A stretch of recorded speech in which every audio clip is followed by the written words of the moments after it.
सुप्रभात छात्रों। आशा से भवता भवती नाम च कुशलमस्ति। मम नाम नीलम शर्मा अस्ति। अहम भवतः संस्कृते अध्यापिका अस्ति। आशा से अध्यय अहम अस्माकं कक्षा आरम्भं करोमि। अध्यय अहम भवतः कारक परिचयः पठामि। आज मैं आपको कारक परिचय पढ़ाऊंगी, ठीक है।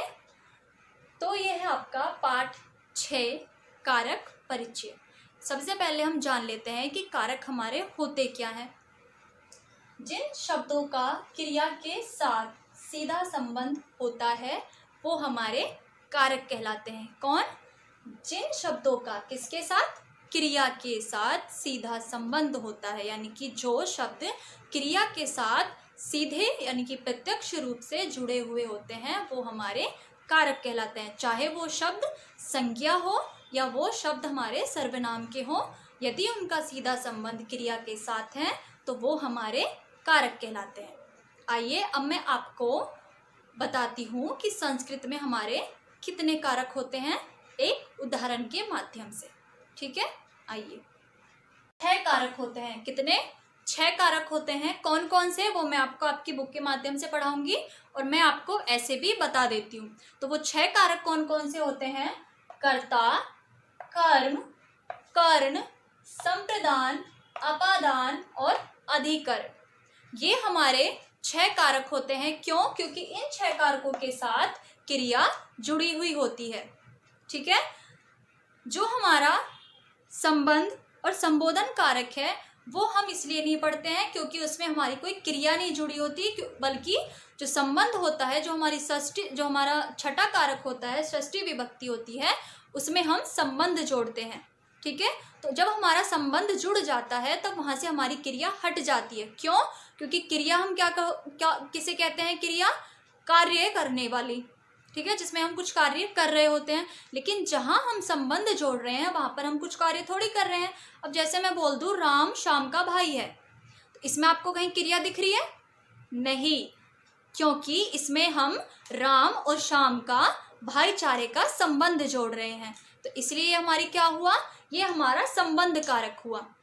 संबोधन कारक हम इसलिए नहीं पढ़ते हैं क्योंकि संबोधन कारक में हम किसी को पुकारते हैं या किसी को बुलाते हैं। जैसे आपने पुरानी रामायण या महाभारतों में देखा होगा, जैसे कोई किसी को बुलाता है तो वो उससे क्या बोलता है। अब जैसे मैं एग्जाम्पल लूँ, उदाहरण लूँ राम जी का।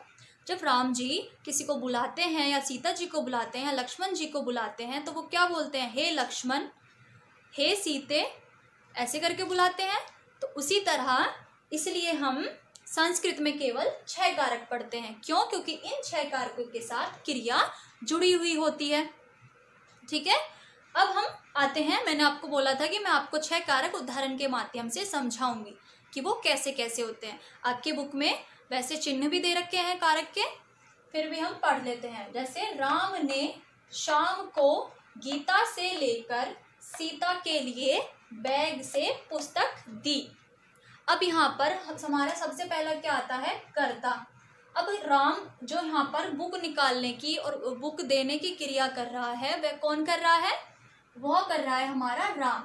तो राम हमारा क्या हो गया यहाँ पर? राम हमारा हो गया कर्ता। कर्ता कार्य को करने वाला कर्ता कहलाता है। तो यहाँ पर जो इस पूरे कार्य को कर रहा है वो कौन कर रहा है? वो राम कर रहा है, ठीक है। इसलिए राम ने श्याम को, दूसरा आता है हमारा कर्म। वो कर्म क्या कर रहा है? वो सीता के लिए पुस्तक दे रहा है, वो यही कर्म कर रहा है अपना। और वो कर्म किसके द्वारा करवा रहा है? श्याम के द्वारा, ठीक है। तो श्याम हमारा क्या हो गया यहाँ पर? कर्ण। कर्ण हमारा वो होता है जिस कार्य को करने के लिए हम किसी साधन का प्रयोग करते हैं। यहाँ पर राम अपना कार्य काम करवाने के लिए श्याम का प्रयोग कर रहा है, क्योंकि वो श्याम के द्वारा ही सीता तक पुस्तक पहुंचाएगा, ठीक है। उसके बाद आता है हमारा संप्रदान। संप्रदान का अर्थ होता है हमारा कि किसी के लिए, किसी के द्वारा। संप्रदान होता है हमारा किसी के द्वारा। तो जब राम यहाँ पर सीता के लिए पुस्तक दे रहा है वो किसके द्वारा दे रहा है? किससे लेकर दे रहा है? वो सीता से लेकर दे रहा है। तो सीता गीता, यहाँ पर जो गीता है वो हमारी क्या हुई, वो हमारी संप्रदान हो गई।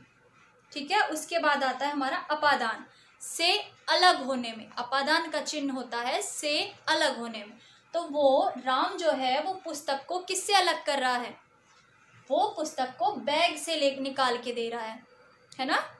तो हमारा यहाँ पर बैग क्या हो गया, अपादान। क्यों, क्योंकि वो बैग से ही पुस्तक को अलग कर रहा है।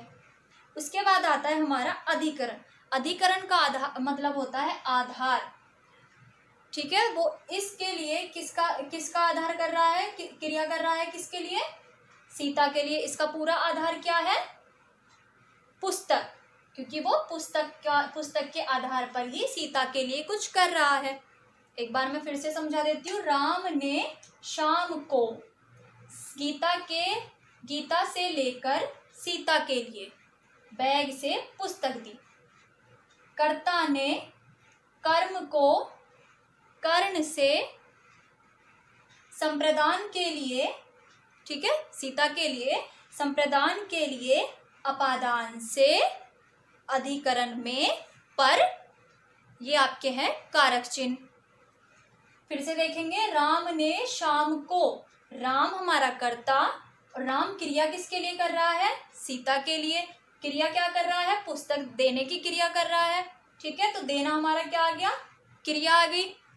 राम ने शाम को गीता से लेकर सीता के लिए बैग से पुस्तक दी। तो इसका सारा आधार हमारा क्या हुआ, इसका सारा आधार हमारा पुस्तक हो गई, क्योंकि पुस्तक के आधार पर ही वो क्रिया भी कर रहा है, वो साधनों का प्रयोग भी कर रहा है, वो संप्रदान भी कर रहा है और अपादान भी कर रहा है। ठीक है, तो ये हैं आपके 6 कारक जो हम अभी आपकी पुस्तक से पढ़ेंगे। फिर से देखेंगे 6 कारक कौन कौन से हैं। कर्ता यानी कार्य को करने वाला। कर्म, हम जिस कार्य को कर रहे हैं वो हमारा कर्म कहलाता है। कर्ण, हम जो कर्ता है हमारा, वो कार्य को करने के लिए जिस साधनों का प्रयोग कर रहा है वो हमारा कर्ण कहलाता है। संप्रदान, वो किसके लिए कर रहा है। ठीक है, संप्रदान हमारा होता है कि वो किसके लिए कर रहा है। अपादान, वो उस कार्य को किससे अलग कर रहा है, यानी कि किसके द्वारा, किससे अलग कर रहा है। अलग कर मतलब तोड़ रहा है। अधिकरण, उसका आधार क्या है। ठीक, अब एक और मैं एग्जांपल दूं, जैसे राम बाग से फल तोड़ रहा है, तो राम जो फल तोड़ रहा है, जो तोड़ने की उसकी क्रिया हो गई, तोड़ना उसका कर्म हो गया, राम हमारा कर्ता हो गया। एक और उदाहरण देती हूँ, राम बाग से फल तोड़ रहा है, तो राम जो है वो हमारा कर्ता हो गया। कर्म वो क्या कर रहा है, फल को तोड़ रहा है। कर्ण, साधन किसका प्रयोग कर रहा है, वो पेड़, क्योंकि वो पेड़ से ही फल तोड़ रहा है। संप्रदान किसके लिए कर रहा है, अगर मैं एग्जांपल दूं, वो सीता के लिए कर रहा है, तो संप्रदान हमारा क्या हो गया, सीता।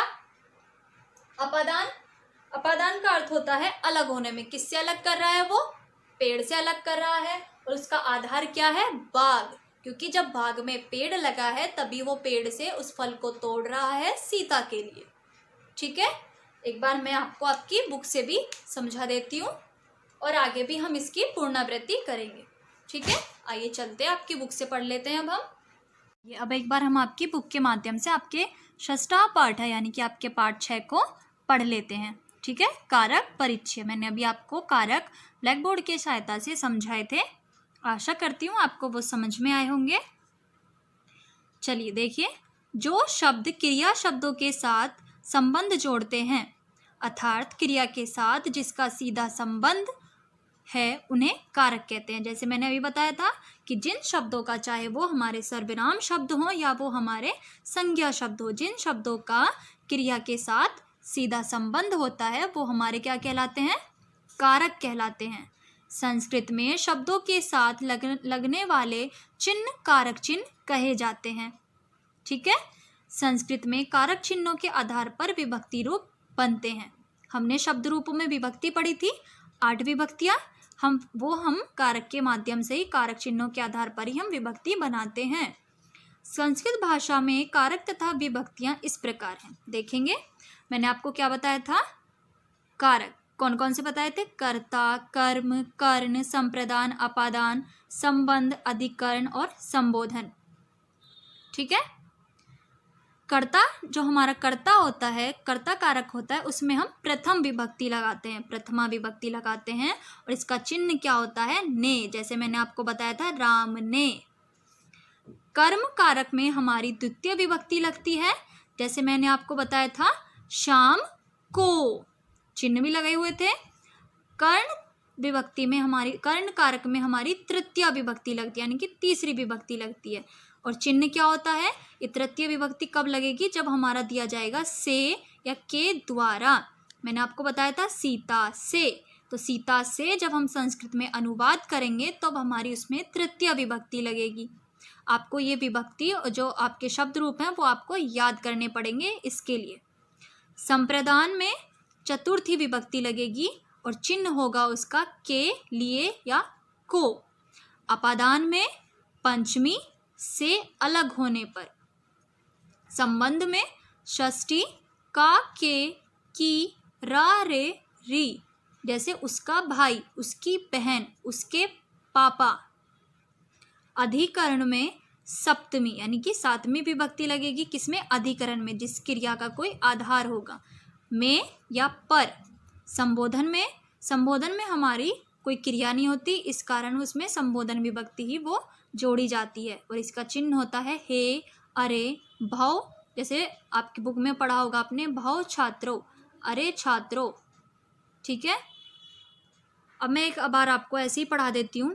कर्ता ने, कर्म को, जैसे राम ने शाम को, गीता से, सीता के लिए, बैग से।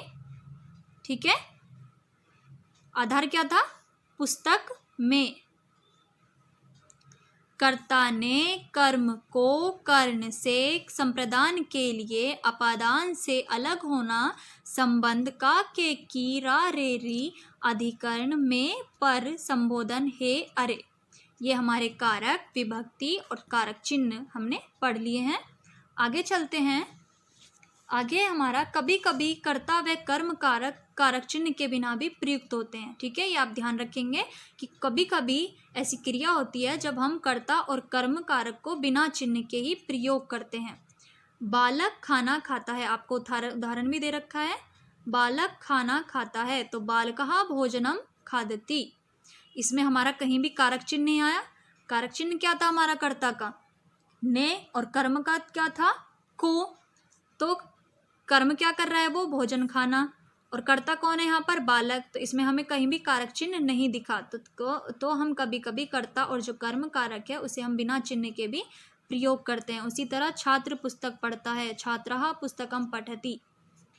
वस्तुतः संस्कृत में कारकों की 6 संख्या होती है। मैंने आपको बताया था कि हमारे संस्कृत में 6 कारक होते हैं। संबंध और संबोधन संस्कृत में कारक नहीं होते क्योंकि ये क्रिया शब्दों के साथ सीधा संबंध नहीं जोड़ते। ठीक है, मैंने आपको बताया था ये। रामस्य भ्रातः लक्ष्मण, राम लक्ष्मण का भाई है। इसमें सिर्फ हमारा क्या जुड़ रहा है? 2 भाइयों के बीच संबंध जुड़ रहा है। इसमें हमें कोई भी क्रिया प्रदर्शित नहीं हो रही है, इसलिए हम संबंध और संबोधन कारक को संस्कृत में कारक नहीं मानते। राम का भाई लक्ष्मण है, इस वाक्य में क्रिया है ही नहीं। इसी तरह हे राम, इस वाक्य में भी क्रिया नहीं है, किंतु कारक विभक्ति के रूप में षष्ठी विभक्ति का संबोधन प्रथमा का प्रयोग होता है, अतः इन्हें भी जानना आवश्यक है।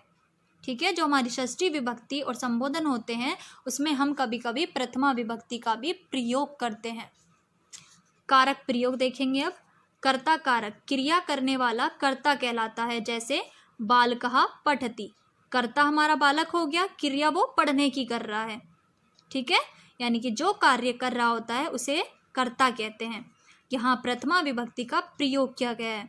बालक के शब्द रूप पढ़े हैं आपने, बालकः, बालकौ, बालकः, यही पढ़ाया था। बालका हमारा प्रथम विभक्ति है और ये कर्ता भी है। तो कर्ता में मैंने क्या बताया था आपको, पीछे देखेंगे आप। कर्ता में हमारा क्या लगता है? कर्ता में हमारी प्रथम विभक्ति लगती है।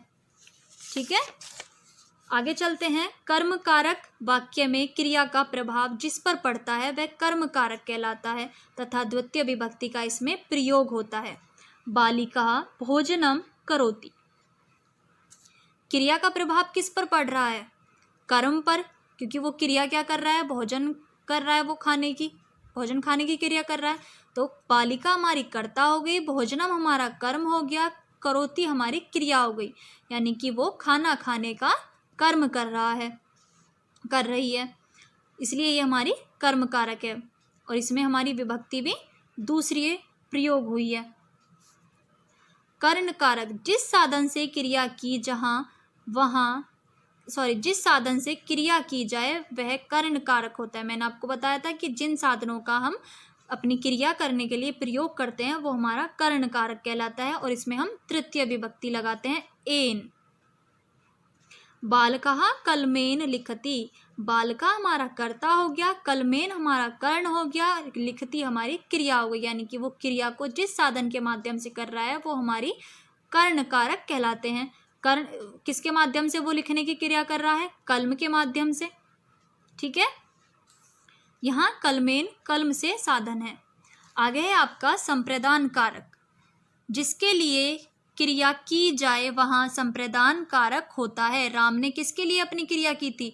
राम ने सीता के लिए अपनी क्रिया की थी, तो इसलिए वो क्या हुआ था? संप्रदान कारक। वहाँ पर लगती हमारी चतुर्थी विभक्ति, आप ये भी याद रखेंगे। बालकः पठनाय विद्यालयम गच्छति। बालक हमारा कर्ता हो गया, पठनाय हमारा संप्रदान हो गया और विद्यालय हमारा कर्म हो गया, गच्छति हमारी क्रिया हो गया, यानी कि पठनाय पढ़ने के लिए, बालक पढ़ने के लिए विद्यालय जाता है। ठीक। अपादान जहाँ से अलग होने का भाव हो वहाँ अपादान कारक होता है। जैसे मैंने आपको बताया था कि वो बुक को कहाँ से अलग कर रहा है? बैग से अलग कर रहा है, तो वृक्षात हमारा अपादान हो गया, फलम पतति हमारी क्रिया हो गई। जो फल हैं वो किससे अलग हो रहे हैं?